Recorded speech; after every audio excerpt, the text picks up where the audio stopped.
그럼 진리 가운데 살아간다고 하는 것은요, 결코 쉬운 것이 아닙니다. 진리를 붙들고 진리를 선포하고 또 진리 안에서 살아갈 때 이것이 참 어떻게 보면 참 훌륭하고 멋있게 보인다라고 하는 낭만적인 생각을 가지고 있겠지만 결코 그렇지 않습니다. 진리 가운데 진리를 붙들고 살아갈 때에 우리에게 다가오는 고난과 아픔이 있다고 하는 거죠. 우리 일제강점기에도 그렇습니다. 우리 자주 독립을 위해서 또 우리의 평등을 위해서 부르짖지 않았습니까? 사실은 그 진리를 수호하고 진리를 선포한 것이죠. 그러나 돌아온 것은 바로 피바다였습니다. 고문이었습니다. 또 아픔이었고 사랑하는 이 강산을 떠나서 저 멀리 이주할 수밖에 없었던 그런 아픔들의 역사가 있었습니다. 오늘 이 사도행전을 볼 때 지난 우리 토요일 날 함께 나누었지만 이 복음의 열정을 가지고 하나님께서 주신 그 진리의 말씀을 스데반이 선포를 했습니다. 그러나 돌아오는 것은 무엇이냐? 이를 갈았고 또한 돌아오는 것은 바로 돌멩이들이었습니다. 그에게 임한 것은 바로 죽음이었다고 하는 것이죠. 우리 인간적으로 볼 때에 물론 하나님 오실 때 그를 영혼을 영접하였고 그에게 영화의 순교의 멸류관을 씌워주셨습니다. 그러나 인간적으로 봤을 때에 그것은 참 고통이었고 아픔이었고 슬픔과 죽음이었다고 하는 거죠. 여러분 진리 안에 살아간다는 것, 우리 기쁜 우리 교회도 정말 진리를 더 수호하기 위해서 진리를 따라가기 위해서 이렇게 나오셨는데 그것으로 인해서 우리가 갖고 있는 당할 수 있는 불편함이 있고 또 어려움이 있을 수 있다고 하는 것입니다. 오늘 이 말씀 특별히 볼 때에 이 스데반의 죽음을 통해서 정말 복음을 선포한다는 것이 얼마나 위험한 것인가 하는 것을 또한 우리에게 말씀해 주고 계십니다. 오늘 이 말씀을 통해서 그러나 하나님 앞에 받은 우리에게 그 진리를 정말 끝까지 붙들고 수호할 때 그러나 어떤 엄청난 능력이 나타나고 있는지 하나님의 반전이 일어나고 있는지를 사실 오늘 본문이 우리에게 하나하나 우리에게 가르쳐주고 있다고 하는 사실입니다. 오늘 1절 말씀을 보게 되면 사울은 그가 죽임당함을 마땅히 여기더라 라고 말씀하는데 여기 보게 되면 우리가 딱 느낄 수 있는 것이 무엇이냐면 아니 스데반이 복음의 진리를 예수 그리스도의 진리를 선포했는데 이제 그의 주도하에서 죽임을 당하였는데 이것이 마땅하였다. 어떻게 이것이 마땅할 수가 있느냐? 이 말이 되지 않는다는 이야기죠. 근데 이것을 통해서 뭐를 우리에게 말씀해 주고 있냐면 사울이라고 하는 것은 자기 어떤 종교적인 아집과 어떤 그 편향으로 인해서 이렇게 사람이 어떤 무참한 일도 감행할 수 있는 사람이라고 하는 것을 어떻게 말씀을 드리면은 참으로 나쁜 인간이다. 그렇게 우리는 받아들일 수가 있다고 하는 것이죠. 그러나 여기서부터 반전이 시작이 되고 있다고 하는 것입니다. 아시겠지만은 이제 9장에 가게 되면은 다메섹 도상에서 예수님을 만나는 바울을 우리는 만나게 됩니다. 그가 어떻게 해요? 이런 사람도 변하게 된다고 하는 겁니다. 그리고 살인자죠. 예수 그리스도의 몸을 회파하고 예수 그리스도의 그 사람들을 죽이는 사람이라고 할지라도 그 복음의 진리 안에서 변할 수 있다라고 하는 반전이 벌써 오늘 8장 1절에서부터 나타나고 있다고 하는 거예요. 오늘 그날에 예루살렘에 있는 교회에 큰 박해가 있어 사도의 다 유다와 사마리아의 모든 땅으로 흩어지니라. 이 구절도 벌써 우리에게 반전을 함축하고 의미하고 있다는 것입니다. 뭐냐면 이제는 다 유대와 사마리아 모든 땅으로 흩어져서 그들이 행했던 것은 뭐냐면 예수 그리스도께서 승천하시기 전에 그들에게 명령하셨던 그 말씀을 이행하게 되기 시작했다고 하는 것이죠. 예루살렘만 머물러 있지 아니하고 이제는 어쩔 수 없이 예수님께서 분부하시고 명하신 대로 사마리아 땅으로 이제 유대 땅으로 더 넘어서서 이방의 땅으로 땅끝까지 이르러 증인이 되는 그런 시작이 바로 오늘 8장 1절에 나타나고 있습니다. 고난이었습니다. 죽음이었습니다. 사랑하는 스데반을 잃는 그 슬픔이라고 하는 것은 너무나 큰 것이었습니다. 뿐만이 아닙니다. 이제 오늘 2절 말씀을 보게 되면은요, 3절 말씀을 보게 되면 사울이 이제 교회를 잔멸하려고 각 집에 들어가서 남녀를 끌어다가 옥에 넘겼다고 이야기합니다. 그래서 그들은 흩어질 수밖에 없었다고 하는 거죠. 2절과 3절에는요, 이 초대교회 사람들의 큰 고난과 슬픔을 또 우리는 느낄 수가 있습니다. 경건한 사람들이 스데반을 장사하고 위하여 크게 울더라. 통곡하면서 울었습니다. 사울이 교회를 잔멸했다고 합니다. 이 잔멸하다고 하는 그 헬라 언어를 보게 되면은요, 멧돼지가 이 밭에 남아 있는 것들을 남겨놓지 않고 그냥 다 짓밟아 버리고 다 먹어 치우는 그러한 의미를 가지고 있는데요. 각 집에 들어가 남녀를 끌어다 옥에 넘기니까 그 고통에서, 그 핍박에서 벗어나기 위해서 이제 다 떠나게 됩니다. 흩어져, 4절에 보면 그 흩어진 사람들이, 여기서 보게 되면은 그 이중의 고통이 있었다 하는 것을 우리는 발견하게 됩니다. 보통 그 목양 이제 세미나를 했을 때 여러분께 그 도표를 한번 드린 적이 있었는데요. 이 어떤 그 스트레스, 삶의 스트레스와 고통의 이 그 스케일들을 적었던 것을 여러분께 함께 나눴던 적이 있습니다. 그 가운데 이제 1에서부터 이제 100까지 스케일이 있는데, 여러분 그 100, 가장 그 스트레스가 많고 마음에 고통이 있는 그 사건, 우리 삶에 있어서 사건은 뭐냐면 사랑하는 사람을 잃는 겁니다. 죽음이에요. 그래서 어떻게든지 이 죽음을 당하신 분들, 사랑하는 가족을 먼저 보내신 분들, 그분들의 그 아픔이라고 하는 것은 가장 큰 것이다, 삶에 있어서. 그 다음에 보통 그 이사 가는 분들의 그 아픔, 그 스트레스의 레벨이 한 50 정도가 됩니다. 자녀들에 대한 문제를 가지고 고통하시는 분들은 스트레스 레벨이 한 90 정도가 된대요. 직장을 잃어버리는 사람들은 한 80 정도가 되고요. 그 다음에 어떤 장소를 갈 줄 알고 이사하는 것은 50 정도지만 자기의 그 터전을 잃어버린 것은요, 그 스트레스 레벨이 거의 85가 된다고 합니다. 그러니까 사랑하는 스데반을 잃었죠. 100입니다. 그 다음에 자기가 삶의 터전을 이제는 떠나서 어디를 가야 할지 모르는 그 스트레스를 보게 되면 85를 잡으면 185예요. 그러니까 상당한 스트레스가 있고 아픔과 슬픔이 있다고 하는 것을 우리는 알게 됩니다. 이 초대교회 사람들이 그 고통을 겪고 있다고 하는 것이죠. 그러나 여러분, 그 고통의 의미가 무엇인지를 우리가 깊이 살펴볼 때 반전과 역전이 일어난다고 하는 것이에요. 요즘 우리 받아보신 분들이 있는지 모르겠지만 이 카톡에 좀 계속 돌고 있는 노래가 있더라고요. 역전되리라고 하는 막 노래가 막 들어보신 적이 있는지 모르겠는데 막 이 새로 나온 찬양곡 같아요. 가사를 잘 기억할 수 모르겠는데 막 역전되리라, 하나님께서 인도하셔서 역전되리라 막 이런 노래인데, 중요한 것은 진리를 우리가 선포했을 때 다가오는 그 고통, 왜 내가 선한 일을, 하나님의 일을 했는데도 불구하고 이런 고통과 아픔이 다가오나 거기서 실망하면 우리는 주저앉을 수밖에 없지만, 그러나 포기하지 아니하고 그 고통의 의미가 무엇인지 깊이 살펴볼 때 그때는 하나님께서 역사하셔서 반전이 일어날 수 있다고 하는 것을 우리에게 말씀해 주고 있습니다. 어떤 것입니까? 4절이죠. 그런 아픔 가운데 있는 이들이 흩어진 사람들이 두루 다니매 그들이 먼저 한 일이 무엇이었다고요? 복음을 전할세. 여러분, 다른 곳으로 가는 것,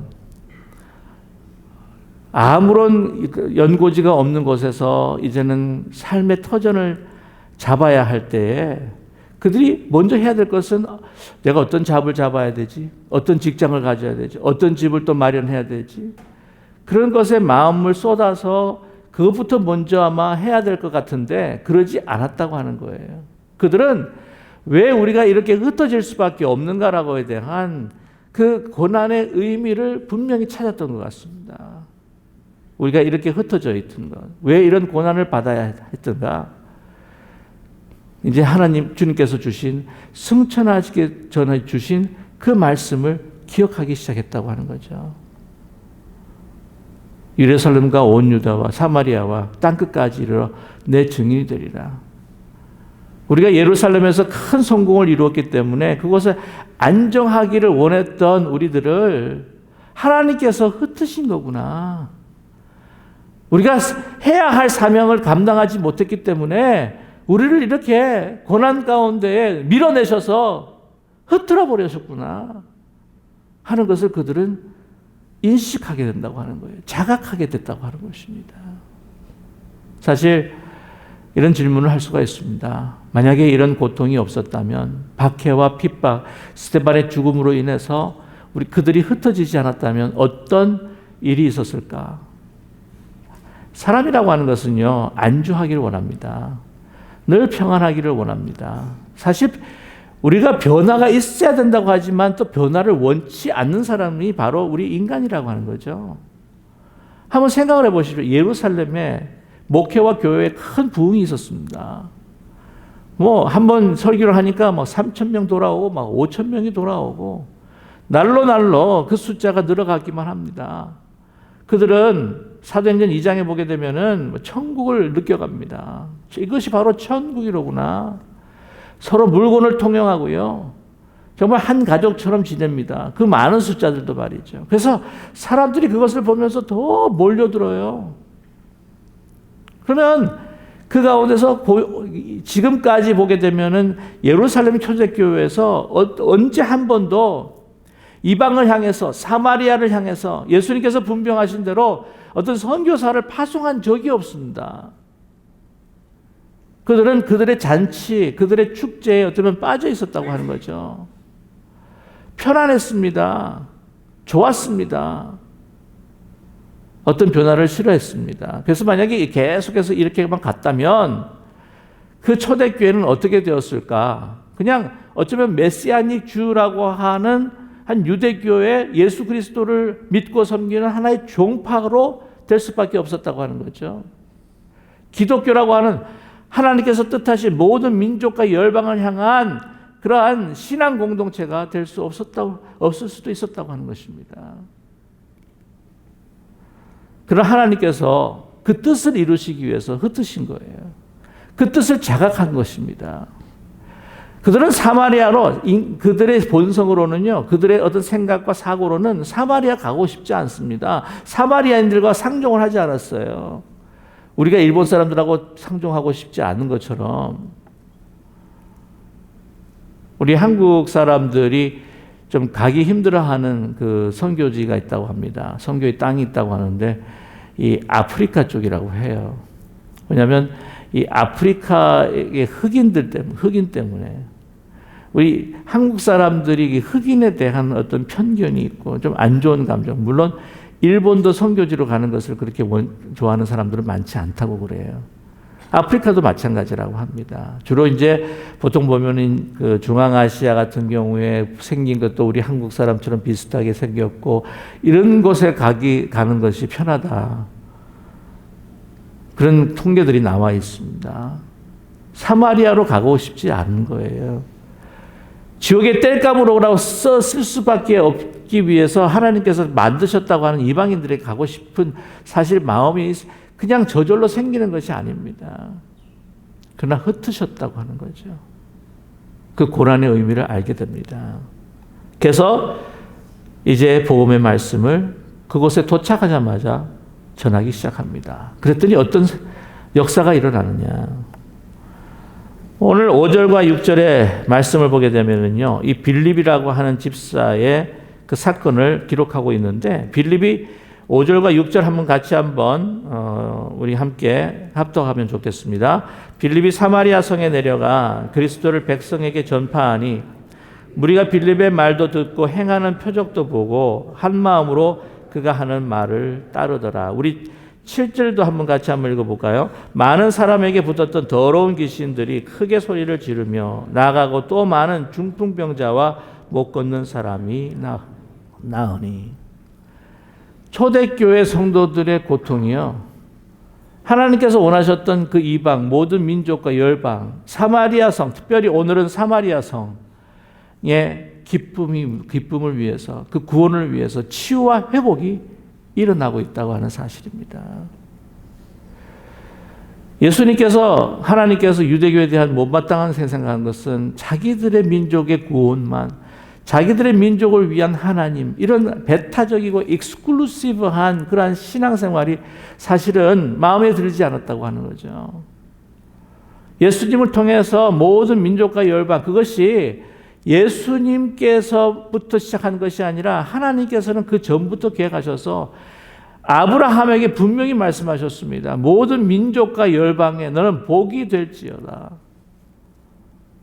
벌써 아브라함을 선택하셨을 때는 아브라함의 그 후손, 그 민족, 유대 민족, 혈통을 통한 유대 민족을만 생각한 것이 결코 아니라고 하는 것이죠.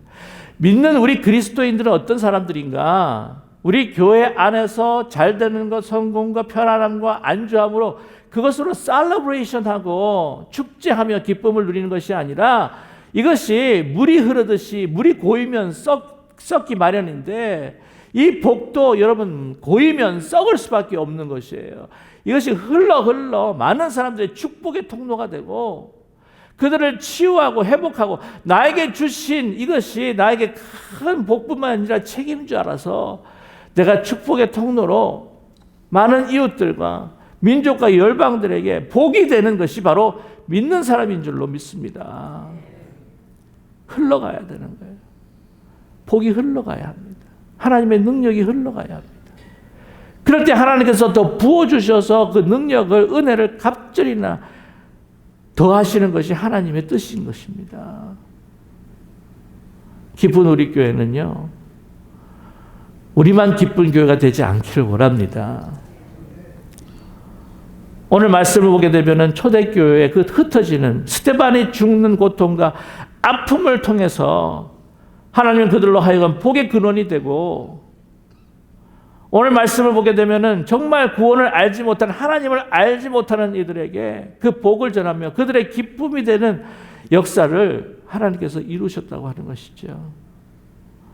그래서 빌립도 진정한 하나님의 복이 무엇인가 그 사명을 다하며 다른 사람들의 기쁨이 되고 하나님의 기쁨이 될 때에 나의 인생의 진정한 기쁨이 바로 이런 것이구나, 그런 체험하게 된다고 하는 사실입니다. 저는 저와 여러분이 소명에 가득 찬 은혜 넘치는 파워풀한 크리스찬이 되기를 간절히 소망합니다. 우리 기쁜 우리 교회 성도님들, 우리 교회뿐만이 아니라 나아가서 만지런 것마다 회파된 것들은 다시 보수하고 무너진 것마다 다시 세우고 회복하는 거룩한 하나님의 사람이 되기를 간절히 소망합니다.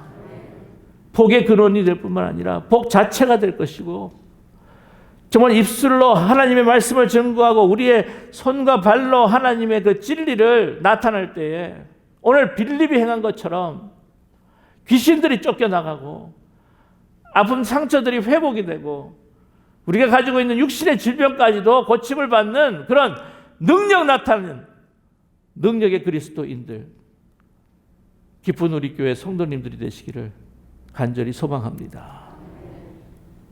그러지 않으면 우리는 진정한 하나님의 그 복음의 진리의 파워를 우리는 결코 체험할 수가 없겠다고 하는, 체험할 수 없다고 하는 것을 말씀하고 있는 것이에요. 우리 기쁜 우리 교회가 이제 이렇게 새로운 초소에서 하나님 앞에 경배하고 우리가 주님 앞에 찬양하면서 이제 결단을 해야 하는데요. 우리 오셔서 참 기뻐하시는 분들이 많아서 얼마나 감사한지 모릅니다. 기쁨을 회복했다.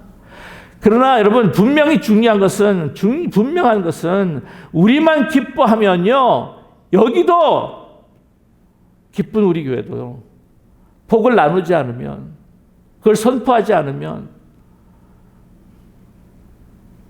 그 복이 우리 안에서 썩어질 수 있다고 하는 것을, 우리 기쁨이 변하여 슬픔이 될 수도 있다고 하는 것을 우리가 분명히 인식할 수 있는 우리 모두가 되기를 간절히 원합니다. 저와 여러분 분명한 하나님의 사명이 있으세요. 기쁜 우리 교회, 우리 사랑하는 교회를 떠나서 이렇게 우리를 모이게 해주신 것,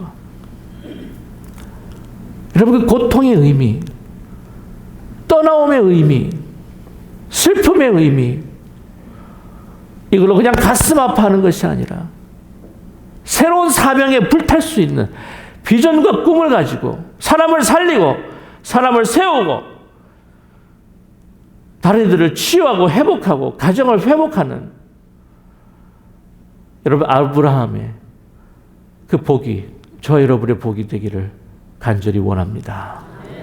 능력 있는 그리스도인, 은혜 넘치는 그리스도인들, 파워풀한 그리스도인들, 세상이 감당할 수 없는 어떤 어두운 영도, 어떤 귀신도 감당할 수 없는